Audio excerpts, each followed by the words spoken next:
In the late 1950s, Sweden briefly had the world's fastest computer.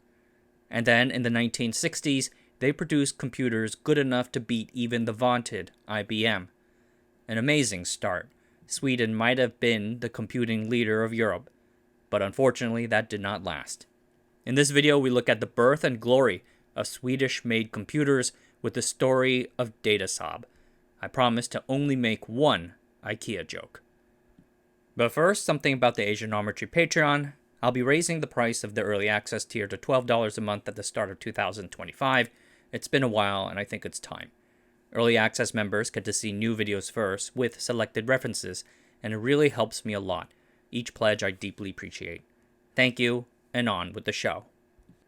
It is the 1930s, and the Swedish government is concerned about rising militarism in Europe. Prime Minister Per Albin Hansson felt that if war did break out, then Sweden had to be self-sufficient in weapons production. They had excellent shipyards and weapons factories. What they lacked was the ability to make warplanes. So, in April 1937, the government founded a company called Svenska Aeroplan Aktiebolaget, or Saab. The name literally means Swedish Airplanes Company. Saab took over the aircraft divisions of the Swedish Railroad Works Company and began building military aircraft, the first of which was the Svenska B-17, a versatile propeller dive bomber that debuted in 1940. Saab eventually produced some 325 of these planes, but when the feared war did break out, however, Sweden declared itself neutral. Their cooperation and vast reserves of iron ores spared the country from a German invasion. After World War II, however, we had the Cold War. The Saab aircraft division continued upgrading their capabilities, and in the 1950s, Saab would deliver 4 jet-powered aircrafts, including the Saab 29. In 1946, several defense organizations within the Swedish government heard reports about the ENIAC, which the United States had recently declassified. Immediately seeing the possibilities for cryptography and ballistic trajectory calculation, they sought more information. They sponsored a Swedish electrical engineering professor named Stig Ekelof to go to the United States, one of the first such to go there since the end of the war. Ekelof met with professors at Philadelphia and Princeton. Then he also attended the famous Moore School lectures in the summer of 1946, the first ever on the construction of digital computers. He returned to Sweden in September 1946, giving lectures to defense staff and writing articles about ENIAC's electron brain. The Swedish government decided that a general-purpose math machine would have profound benefits, not just for its military, but also for Swedish society as a whole. So in 1947, they founded the Swedish Board for Computing. The board sponsored some number of scientists, 4, 5, or 6, the number varies, to go to the United States for a year and join various prestigious computer projects at Harvard and other big universities. Then in 1948, the Swedes tried to acquire a computer from the United States. However, export controls imposed after the Berlin blockade made that impossible. Thus, the board decided to sponsor the construction of 2 domestic computers built in parallel. The first to be completed was BARC, the Binary Arithmetic Automatic Relay Calculator. Finished in February 1950, it made Sweden, likely, the 3rd country in Europe to develop its own computer after Britain and Germany, though who's counting? BARC was equipped with 5,000 electromechanical relays. These are electrically operated switches that work sort of like proto-transistors. They physically open or shut to break or connect a current. The whole device cost about $100,000 to build in 1950, or about $1.3 million today. Considering that Sweden's population was just about 6.5 million people at the time, this was a significant expense. BARC's construction was led by the scientist Connie Palm, who envisioned its potential use for controlling telecommunications traffic. Palm unfortunately died young in 1951 from a lung edema, a tragic loss. Like with previous punch card systems, various users, like university academics and government, were open to use BARC if they had the money. The largest user was the military, who used BARC to run ballistics calculations.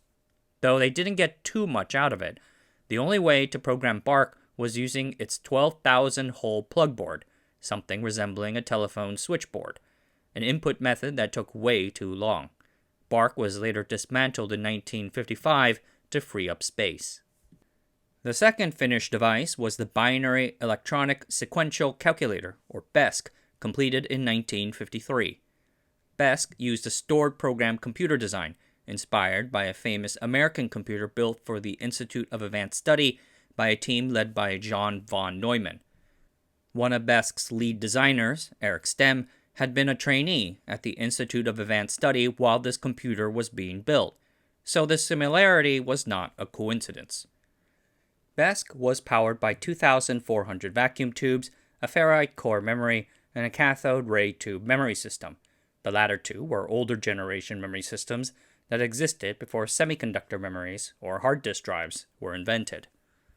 Users input programs into the system using a perforated paper tape, and then it spat output back at you using an electric typewriter. The BESC computer was made available as a timeshare, meaning that users would buy shifts to program instructions into the computer and have it run calculations. One early use case was numerical weather analysis of area maps and charts. I covered how computers revolutionized such weather prediction methods in the 1950s in an earlier video. Another use was running mathematical models simulating certain scenarios within Sweden's power system. A simulation that previously took 2 days on older analog calculators took just 15 minutes on BESC. BESC greatly influenced Scandinavian computing, and it was briefly the world's fastest computer, certainly the fastest in Europe. And the Danish built their own version of the BESC, and they named it Dask, which apparently means slap in Danish. That's pretty funny. I touched upon the BESC computer and its fate in an earlier video about Facit, a venerable mechanical calculator company. The government's unwillingness to provide long-term funding to the Swedish Board of Computing eventually led to its members' disillusionment, allowing Facit to swoop in and hire Stem and his whole team in 1957. Facit's new BESC boys, as they were called, built a copy of the BESC for them, the Facit EDB. But the company failed to capitalize on these talents, and the company's antique mechanical calculator business was later steamrolled by the advent of electronic calculators. In the late 1940s and early 1950s, Saab worked on a series of leading-edge jet aircraft. To design these high-performance aircraft, Saab's designers needed intense computation. They mapped the plane's entire body and wing with 3D coordinates, and then manually calculated lift and drag forces at each point to see how well the whole design flew. The Saab 32 Lansen design, done in the late 1940s, had 250,000 of these coordinate points. Running the calculations for all of them required a team of 30 calculator girls with slide rules and Facit mechanical calculators. Then, in 1949, Saab recruited a 34-year-old mathematician named Börje Langefors. Upon his arrival, he implemented the widespread use of the finite element method.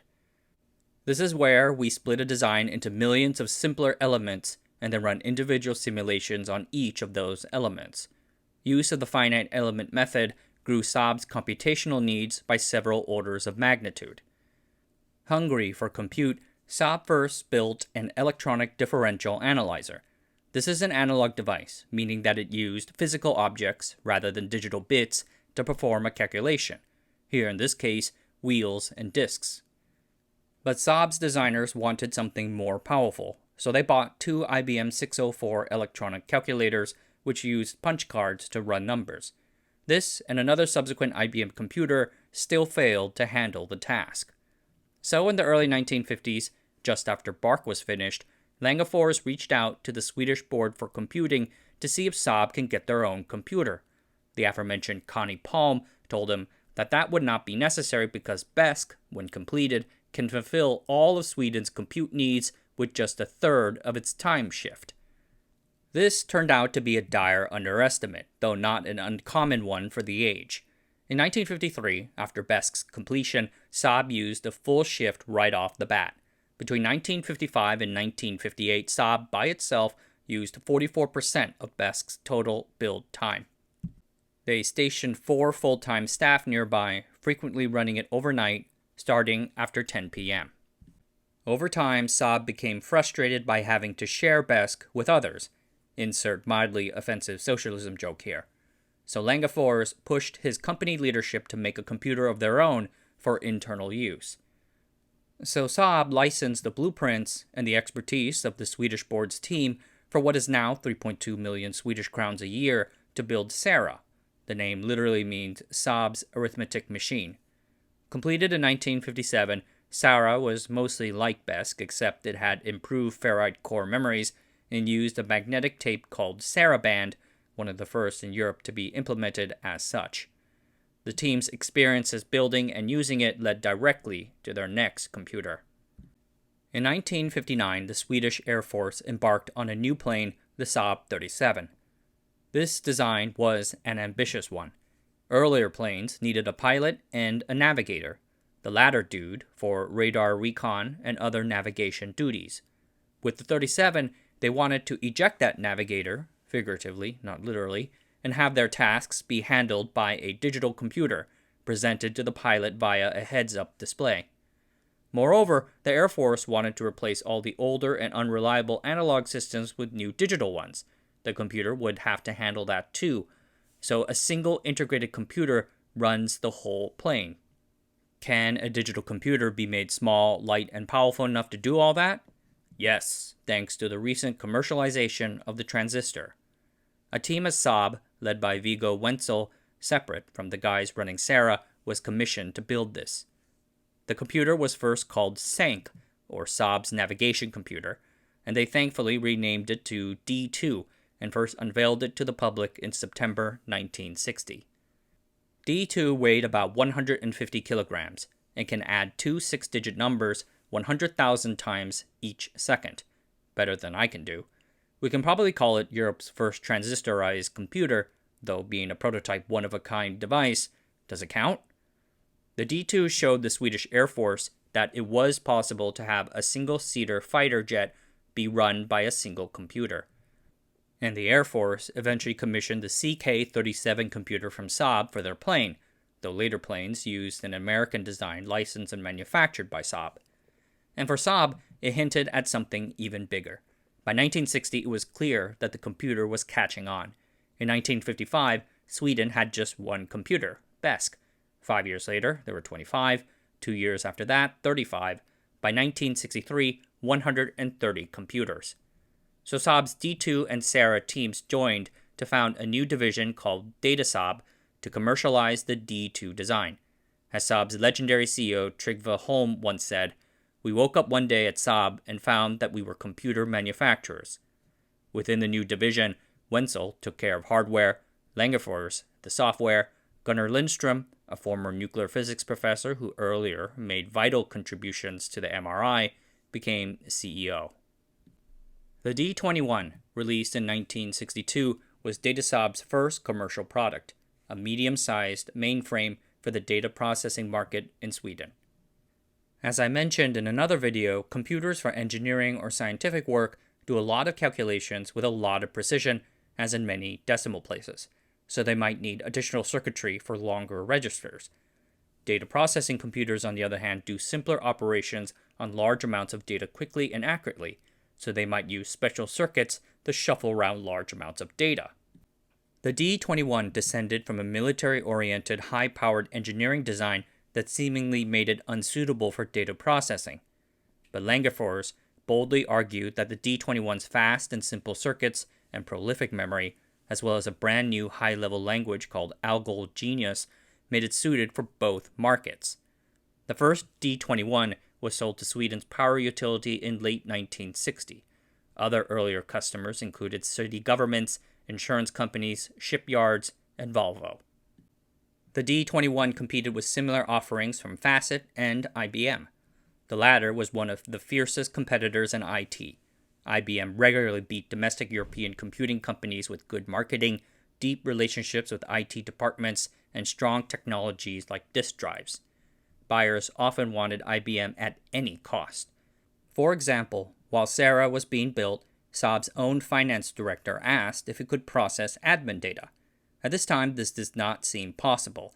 A good way of sorting records had not yet been published, so the Sara team declined, saying the computer would not be fast enough. The finance director bought a slower IBM computer instead, which seems counterintuitive. To compete, Datasob marketed deep customization and faultless operation. They equated it to flying and called it quote-unquote Sob service. They also included uptime guarantees that IBM was often not willing to match. Moreover, they regularly played the buy Swedish card. Most famously in 1964, the Swedish government did a King Solomon-style bake-off between the D21 and IBM's 1401 for a computer system to be used by the country's Registration and Tax Collection Bureau. The D21 proved to be faster and had higher capacity. But the Bureau clearly preferred IBM.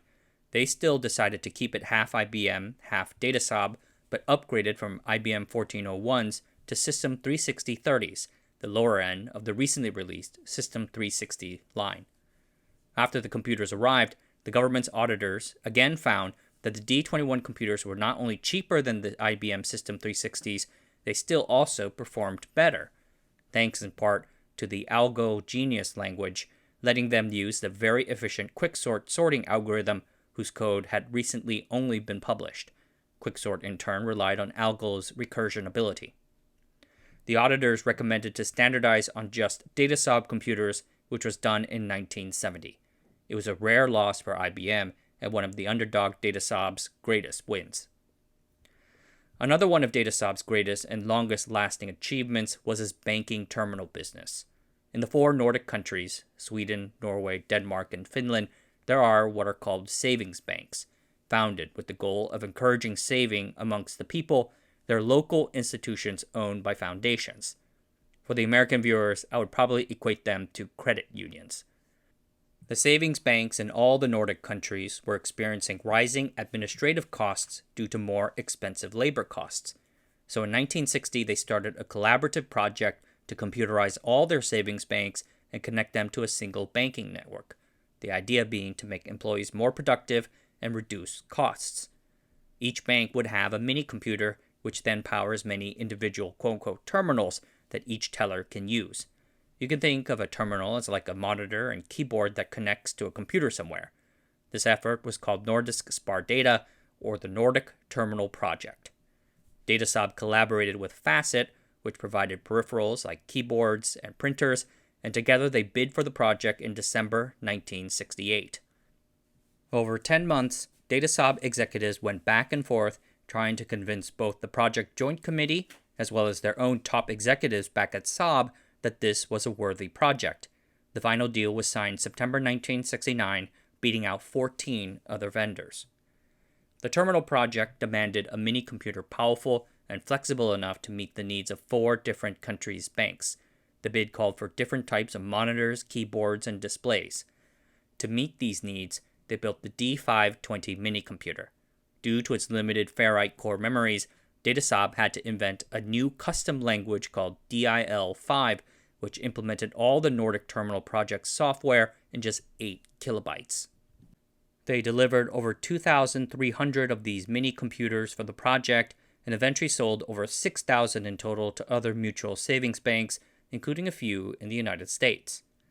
Datasob was one of then Europe's biggest mini-computer makers, with 500 workers in 1976 producing 2,000 mini-computers a year, though sadly, the banking terminals were not that profitable for the company to produce. The end of Datasob and its well-regarded businesses came slowly. In 1974, Datasob took over Facet's old computer business from Electrolux, who themselves earlier acquired the whole company. Datasob rebranded one of Facet's mini-computers as the Datasob D15, eventually selling 320 of them. They also kept selling many of Facet's peripherals, which had been one of that business's few bright spots. But despite making a growing amount of money on service, Datasob struggled to make money. The company started cutting off bits of itself, starting with the vaunted mainframe line. Their next big mainframe, the D22, was more powerful than his breakthrough D21, but sold only 70 units. So Datasob halted production of its next D23 mainframe, and then in early 1975 sold the whole D20 line to the American computer company Unisys to form a joint venture called Saab Univac. The joint venture moniker was, of course, only a fig leaf. A few years later, in late 1980, Saab pulled itself entirely out of that business by selling its stake in Saab Univac to partner Sperry Corporation. In 1976, Saab finally had enough of the loss-making Datasaab's business prospects. With the aid of the Swedish government, they merged Datasaab with the computer terminal division of Standard Radio and Telephone AB and then spun it off as its own company, half owned by Saab and half owned by the Swedish government. The expectation was that the new Datasaab can rationalize and find some sort of synergy with its new partners, but they were still unprofitable, and in late 1979, they lost a second major banking terminal contract to Olivetti despite being the favored incumbent. Partly because of dissatisfaction with the existing Datasaab product, the terminals were apparently not as good as initially hoped, as well as updating them would have cost a lot of expensive re-engineering, but more significantly because of customer concerns that Datasaab the company wouldn't be around in 5 years to service the new terminals. This turned out to be a self-fulfilling prophecy. Losing a massive $100 million deal sent Datasaab into despair. That, and an embarrassing export control scandal in which Datasaab sent advanced American chips to the Soviet Union, opened the company up to acquisition in 1981 by Ericsson, the telecommunications company. Ericsson acquired Datasaab because they thought there was an opportunity to enter the quote-unquote paperless office space. By integrating Datasaab with some existing divisions to create Ericsson Information Systems, Ericsson felt that it could challenge IBM, Xerox, and Olivetti for the office automation market. They would expand from selling to telecoms to business firms and government agencies. One lasting legacy of Datasaab under Ericsson was how it collaborated with the Japanese company Omron to build the ATMs used across all the Nordic areas. And that's a nice legacy, but in the end, high R&D costs and low sales in light of the IBM PC boom caused the Information Systems division to turn massive losses. In 1985, they lost 806 million Swedish crowns, or 113 million US dollars, and the year after that, they cut that deficit to a mere 284 million crowns, or $40 million. In 1987, they sold the part of Ericsson Information Systems with Datasaab within it to Nokia, who then sold it to ICL 4 years later. I want to thank the former members of Datasaab who clearly treasured the company's history and accomplishments. For a company I scarcely heard of before doing this video, Datasaab is one of the most thoroughly well-documented companies, with 5 books in the Swedish language. Check out the Datasaab Friends website. One of the reasons why the Swedish government and Saab built their own computers in the beginning was because it was otherwise impossible to procure the high-powered compute they needed. And for that reason, Datasaab flew ahead of its peers early on. But as it got easier to procure powerful general-purpose computers from outside vendors, particularly from Japan, customers, even the Swedish ones, were hard-pressed to go with the pricier Datasaab, even if it might have been more patriotic to do so. An unfortunate end to a promising start. Alright everyone, that's it for tonight. Thanks for watching.